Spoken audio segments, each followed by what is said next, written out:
Hello and welcome to this, our latest webcast for INMO members. We are recording this on Wednesday the 24th of August.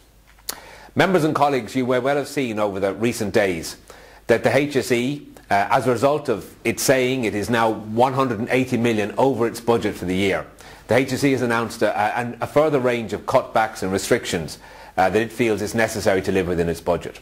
One of these, which is most draconian and most nonsensical, is an effective complete ban on the filling of all but the most exceptional of posts. An exception may well be an ICU post, a staff nurse post or whatever, but all other posts of all grades, groups and categories has now been frozen. And they've also announced other cutbacks as well. We are meeting with the HSE in early September to assess what the situation will then be and to see what their approach will be to the last quarter of this year. And a range of meetings in the 4 HSE regions will also take place in the first 2 weeks of September.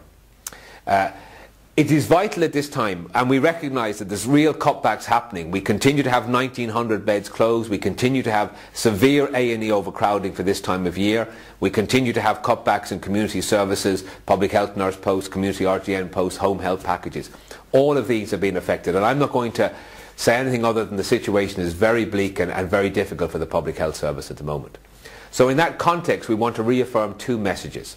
One is, even when management come to you in these difficult times requiring change under Croke Park, use the INMO before you engage in that change. That is your right under the agreement, and we have an obligation to ensure that your rights are upheld. So before you change, come to the organisation, allow us to engage with your local management to ensure that your interests are looked after under any change process.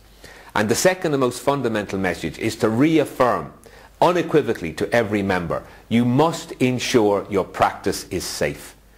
You must ensure that you have the necessary staffing resources available to you to ensure that you meet the needs of patients safely. Nobody else can carry that obligation for you. So if you feel you don't have the necessary staffing resources to ensure safe care, you must do 2 things. One, you must document that via the INMO disclaimer form. You can download it from the website, and nationwide we will shortly have triplicate booklets available in every hospital and workplace, and you keep a copy and you send one into management. And the second thing you must do is you must contact the organisation and allow us to engage on your behalf with local management to ensure your practice is safe. There can be no shortcuts about safe practice, regardless of how bleak the economic or financial situation facing the health service. It's your registration, it's your practice, and it's your autonomous professionalism which cannot be questioned by any general manager or anyone else. So document your concern, record your concern, and then use your union to defend your practice. Colleagues, members, these are difficult times, but as a registered professional in a professional union, we have and must meet certain obligations together. One of those is, don't agree with change which is unsafe, use your union. And secondly, ensure you engage in safe practice and use your union, your organisation, to do that.